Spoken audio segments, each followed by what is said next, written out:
The purpose of this screencast tutorial is to walk you through how you can use TitanPad as a collaborative learning tool for your students in your classroom. To start, you should go to www.titanpad.com. This is the screen you'll see. Then you should click on Get Your Own Private Space, and you'll sign up for an account. You'll have to choose what you're going to call your team site.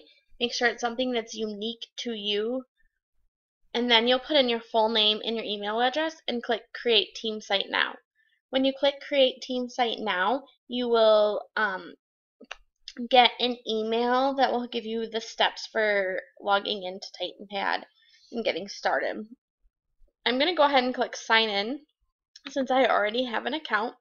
It did save my email address and my password, but I have to know my site address that I used when I signed up. So mine is just Meager 2015. I'm going to go ahead and click Sign In.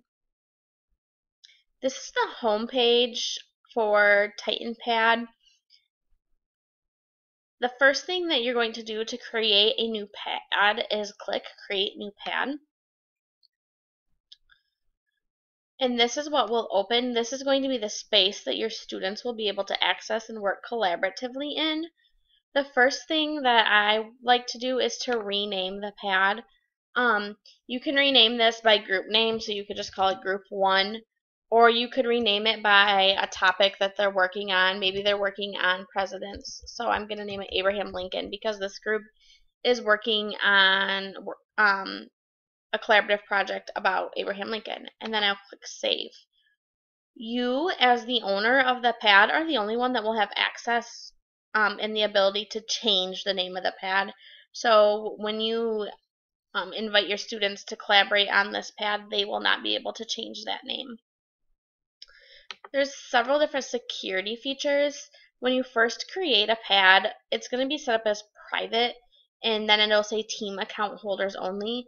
You can set up your students to have team account holders or to have team accounts, but you'll need their email address and they'll have to set up a password, and they have access to all of these features that I'm walking you through rather than just the access to collaborate.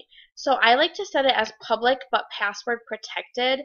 I can then send my students the link to the pad and they just need the password to be able to access it. That way some of the other features of TitanPad aren't available to them, like changing the name of their group and things like that, changing the security settings, changing the passwords. So I'm going to go ahead and click public, and then I'm going to click set password here, and I'm just going to make it CMU 2015 for something simple right now. And then I'm going to go ahead and click save, and I can hide that. So now our security setting is set up so that only the people that have a link to this specific pad and that password will be able to access it. The way you share this pad with your students is you can click on the invite link right there, and it'll give you this link that you can share with your students. Typically what happens is there's just a different number at the end of the link for each different pad that you'll create. So you would give this link to the students that are working on a collaborative report about Abraham Lincoln. You could just give them the link to type in, or you could send it to them via email. However, your district has email addresses set up for their students if they do, or you can send it via email invitation, and you can type in the student's email address and it will send this right out from you. The only problem with sending it as an email invitation is that depending on the security settings of the student's email accounts, it might end up in their spam or junk folder and be harder to access. If you just give the students the link, I'm going to show you what will happen. I'm going to go ahead and copy this link, exit out of there, and I'm going to open it up in a different browser. So I'm going to copy this, so if the students paste this link in and hit enter, this is what they'll see. They won't be able to get to anything unless they have the password. So I would give the students who are working on Abraham Lincoln the password to the pad about Abraham Lincoln. And voila, now the student is in. This will come up as student 1, and they will have to enter their name. So I had entered Jack when I was practicing. Whatever their name is, what they'll want to enter when they log in. And what will happen is that if they're logging in from the same computer or their same browser, same IP address, then that name will save the next time they log in. So now Jack is a part of my collaborative pad 2. And what would happen is you would see whoever was in the pad at this time would be listed here. So I'm in it right now in the other browser, and then Jack is in it as well. And you could have as many students, up to 30, I believe, in here at the same time working together. If Jack types a message to anyone in here, it's going to show up in the chat box down here. So Jack could say, "I can't wait to work with all of you." And there it is in the chat box. And then Jack could come over here. He could erase this welcome information, and he could start typing. So he could say, "Abraham Lincoln was the President of the United States." So Jack is contributing.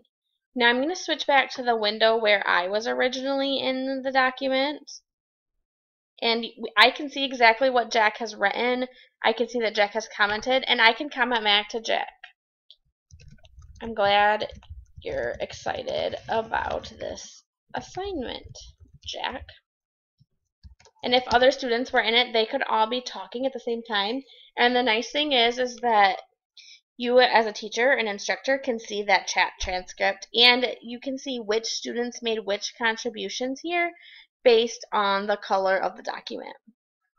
And you as a teacher could go in and make any changes you want, and your changes would be saved in whatever color is set as your color. You can change your color too if you want a different color, so the students can change their color to whatever they want, as long as it's not the same as someone else's. So that's the general overview of how students would use it. They can click here to save their revision or up here to save their revision. Generally, it will save automatically on the website, but to save it as a revision, that would be how you do it.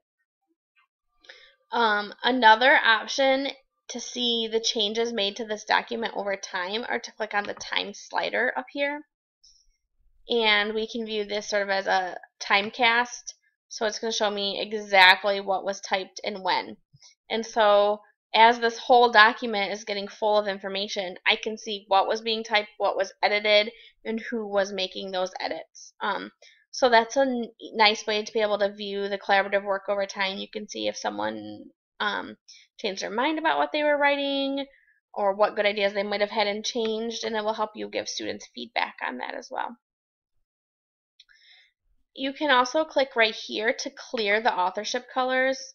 So when students are ready to submit, they can clear the authorship colors so that it's just one document with no colors on it.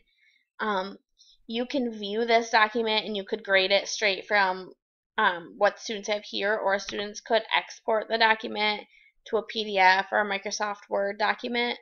There's also the ability to import from Word or a text file. And so if you had a format already set up or questions already set up that you knew you wanted the students to answer, you could just import those, and then they would already be here for students to see and to work on. I'm going to return to my pad list now. And so if I go here, it's going to list all of the active pads I have. So if I have several different groups of students working collaboratively on president reports, then I will see all of those listed here. I can see the last time they were edited. I can see who the editors are. If they have a team account access, I can see who the editors are. If I go back to home, I can see my recent pads and my live pads. So my live pads are pads that are currently being edited by someone. So I can see that that Abraham Lincoln pad is being edited by Jack. So if my students are working collaboratively together during their class time, I should be able to open this up and see all of the pads that people should be listing on, and I should see all my students connected as users. I can also log in at times other than class time to see which students might be working at that time. And so that is a general overview of how to use TitanPad. I hope that you have learned enough information to be able to use this as a collaborative learning tool in your classroom.